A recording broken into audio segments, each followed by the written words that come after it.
Bonjour à tous, aujourd'hui je suis parti en expédition, j'ai bravé les tonnes de poussière et escaladé des montagnes entières de carton pour vous ramener celui-ci, entièrement rempli de jouets, et on va découvrir ce qu'il y a dedans. Aujourd'hui je vous présente mes miniatures, alors attention, vous n'allez pas trouver des grandes marques comme Auto Art ou encore du Mini-Champ, c'est voilà, fin années 80, début 90, donc toujours les gammes de l'enfance. Ça reste, comme je viens de le dire, très grand public. Ça ne va pas empêcher les détails. On commence notamment avec Hanson. Donc c'est une des marques qui a voulu concurrencer et qui concurrence justement dans le grand public Burago. On a des pneus caoutchouc, carrosserie métal bien sûr. Ce qui est sympa, c'est ici on va avoir des écrous, donc vraiment pour cacher l'axe au niveau de la roue. Donc c'est déjà beaucoup plus détaillé de ce point de vue-là. Après, dans voilà, les fonctionnalités entre guillemets, donc là on est sur du 1/18e. Alors vous rêvez pas, hein, c'est normal, hein, c'est les deux mêmes. La Bugatti EB110 en bleu ou en grise, avec justement hop, son stand. On va avoir bien sûr portière qui s'ouvre, l'avant, l'arrière pour le moteur, qui permet voilà, quand même de voir quelques détails, ce qui n'est pas négligeable. On a un petit gimmick à l'arrière, en fait, en appuyant sur la plaque, vous voyez, elle ressort elle a un petit peu de travers, c'est normal. On va avoir l'aileron qui sort, comme cela. Donc c'est un petit gimmick sympathique. La poussière est gracieusement fournie, malheureusement, voilà, un petit peu attachée avec les années, et c'est vrai qu'à l'intérieur, c'est un peu compliqué de l'enlever. Mais on voit quand même voilà, le détail du tableau de bord. Bien sûr, on va avoir le volant qui est fonctionnel. Donc ça fait toujours son petit effet, c'est agréable. On retrouve donc du 1/18e bien sympathique. Alors c'est sûr que voilà, bon, le petit gimmick est sympa, c'est juste que la plaque voilà, brinque-balle un petit peu, un peu de travers, mais bon, en tout cas, c'est voilà, des belles petites voitures du grand public. Maintenant, on va passer à la suite.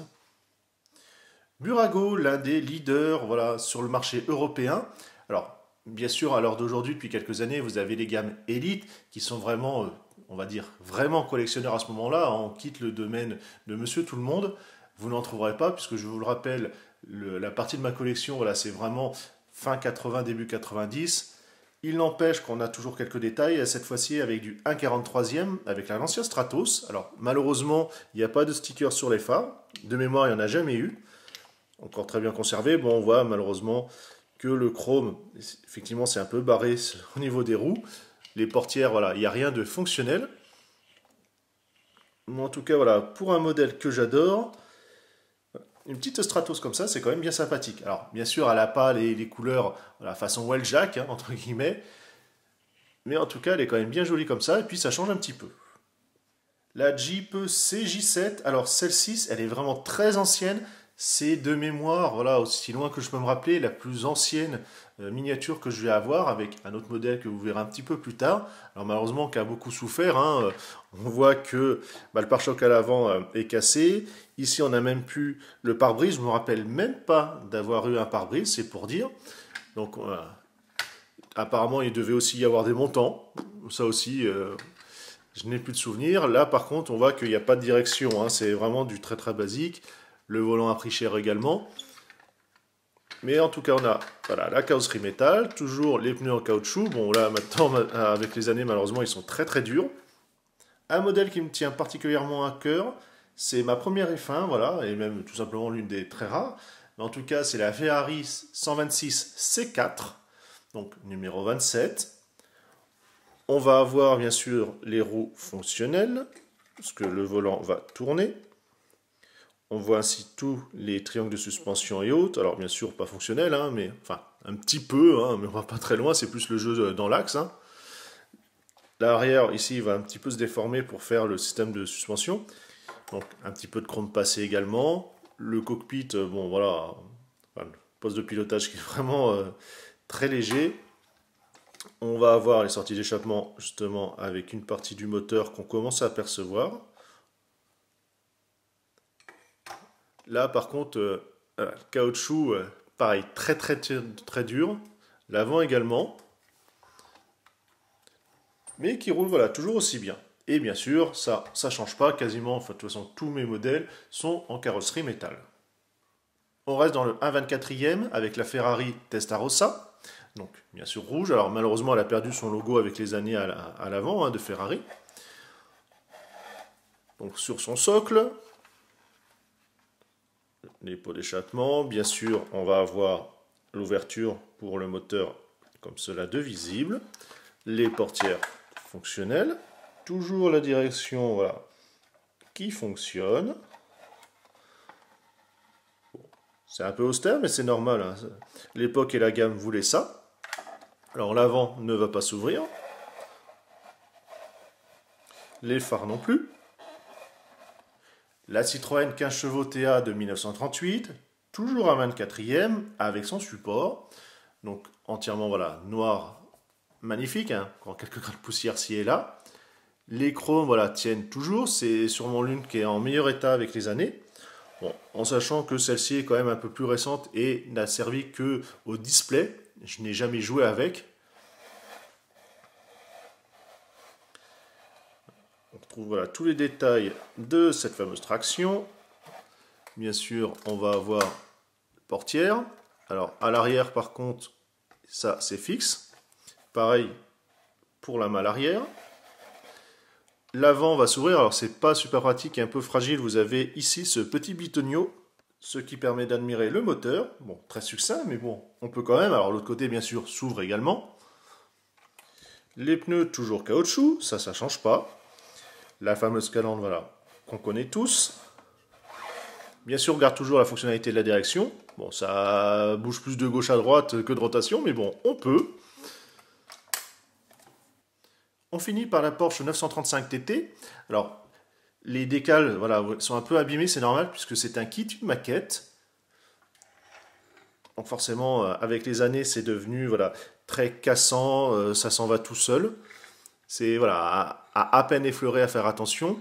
L'arrière également ne fonctionne plus, puisque normalement vous avez deux points d'accroche ici, c'est pour ça que vous avez deux petits trous, puisque ça permettait comme ça de plier l'aileron pour pouvoir soulever l'arrière et avoir accès au moteur, entièrement chromé.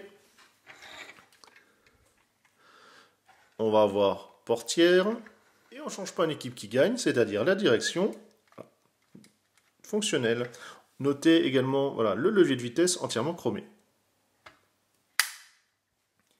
On passe cette fois-ci au 1/18e avec la Murcielago, Lamborghini, donc dernier modèle arrivé chez moi. C'est pour ça qu'elle est entièrement flaque. Elle a vraiment servi que d'exposition, celle-ci. Même si voilà, j'ai quasiment jamais joué avec les autres, c'était vraiment voilà, je prenais très très soin et voilà, ça servait d'expo directement. Bon, très mastoc, hein. Ici, l'avoir accès au moteur.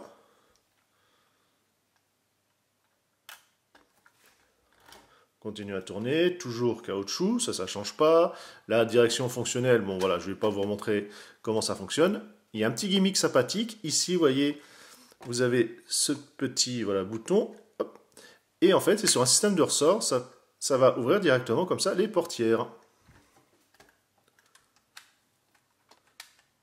On peut un peu plier les sièges pour les rabattre vers l'avant. Bon, c'est très léger, parce que le plastique est quand même voilà, pas super souple pour dessous. L'avant va s'ouvrir. Ça permet d'avoir accès voilà, directement à la malle. Et ainsi, vous pouvez un petit peu regarder le tableau de bord. Ce sont les stickers à l'arrière. Voilà. Alors pourquoi ne pas avoir mis tout simplement des phares transparents, comme sur tous les autres modèles? Là, voilà, c'est très con quand même. Un 18e, la F2004 du petit Choumi, nommé Michael. On est chez Hot Wheels, donc là c'est un cadeau. On a voilà, les gommes bien caoutchoutées, beaucoup de détails, également le pilote. Bon, la direction également fonctionne, mais est un petit peu entravée par les mains voilà, du pilote, je vais vous montrer par la suite. C'est vraiment une belle réussite. Alors autant voilà, Hot Wheels au tout début, en tout cas voilà, sur ces gammes de miniatures comme ça, grande taille, n'était pas super. Hein. Burago était quand même nettement au-dessus. Et je ne parle même pas de la classe élite, hein, c'était vraiment en gamme grand public. Puis voilà, ils sont montés d'un cran, notamment voilà, justement, ils ont commencé avec les F1 à attaquer et envoyer vraiment du lourd. Et ils arrivent maintenant effectivement à concurrencer, bon, pas totalement, mais quasiment en termes de rapport qualité-prix, vraiment quasiment imbattable, et bien tout simplement Minichamp sur ce point de vue-là, ce qui n'est pas négligeable. Alors, bien sûr, voilà, les puristes, et je suis d'accord, Minichamp reste au-dessus, mais il faut quand même reconnaître et rendre à César ce qui lui appartient. Hot Wheels propose vraiment une très belle alternative. On a voilà, quelque chose de très joli. On voit que l'arrière voilà, fonctionne hein, sur un seul axe. Hein. Partie transparente pour les feux.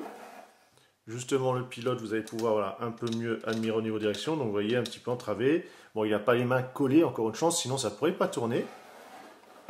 Bon, bien sûr, le casque, voilà, la visière est non transparente. Mais il n'empêche qu'on a comme si tous les détails, les stickers et compagnie, le harnais. Donc, Hot Wheels n'est pas sous-estimé, loin de là.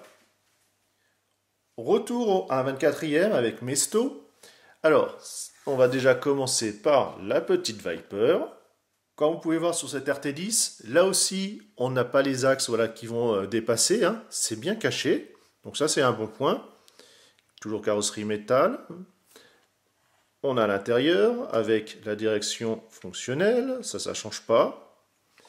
Les sièges voilà, qui peuvent un peu se rabattre en avant. Bon, c'est une petite feature quand même toujours sympathique. Le coffre. Avec la charnière un petit peu dure. Portière. Je vous laisse admirer voilà, le tableau de bord. Il y a quand même quelques détails aussi et là. C'est pas si mal. Bien sûr, voilà, le compartiment moteur. Parce que c'est quand même ça qui nous intéresse. Bon, très sommaire, mais au moins, voilà, c'est détaillé et on y a accès. Le paquebot, si on peut dire ça ainsi, de la Jaguar XJ220. Alors, chose qui est quand même assez bizarre. Ici, vous avez sur la Viper des pneus en caoutchouc, alors que là, c'est du plastique. Et en plus, plastique creux. Bon, c'est un peu dommage. Il n'empêche qu'on a toujours la direction qui va fonctionner. Mais comme c'est une anglaise, hop, on arrive de ce côté-là.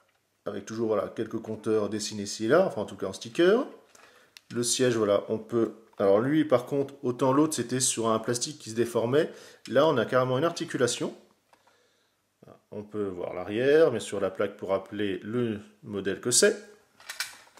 À l'avant, on va avoir voilà, la malle, on voit le radiateur. On continue les montagnes russes, on retourne au 1/18e chez Mira, avec la Lamborghini Diablo, entièrement rouge, comme vous voyez, pneus caoutchouc. Donc, on a jusque-là, donc c'est vraiment tout métal, ça fait vraiment plaisir. L'arrière, voilà, magnifique. Feu transparent. On a bien sûr les portes voilà, fonctionnelles. Alors les sièges, hein, c'est bloqué. On va avoir bien sûr la direction. Si je l'actionne, voilà, ça bouge. Bon, ça reste des détails, mais c'est toujours sympathique. On va pouvoir faire, voilà, pareil, ouvrir l'avant pour partir en vacances. Donc on voit qu'on a carrément les bagages. Bon, sommaire, mais bon, au moins il y en a. Petit gimmick sympathique, vous avez ici, on l'a vu, voilà, ce petit levier, ça va permettre de lever les phares. Les phares escamotables, c'est toujours ce qu'il y a de mieux sur une voiture. Alors bien sûr, hein, ça reste basique, mais on a quand même quelques détails et c'est toujours agréable.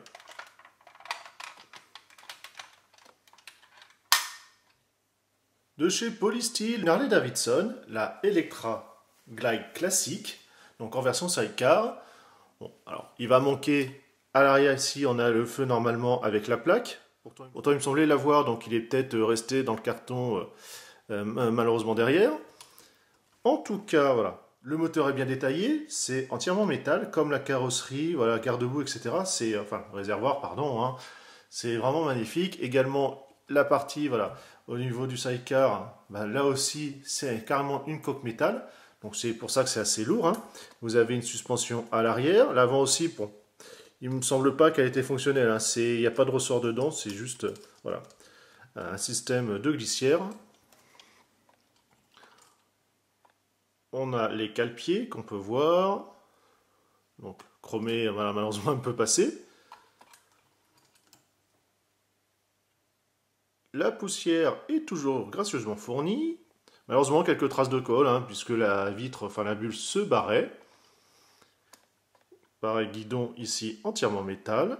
feu transparent. Bon voilà, ça a pris un peu avec les années, le plastique aime pas trop. On va pouvoir ouvrir ici, voilà, les sacoches.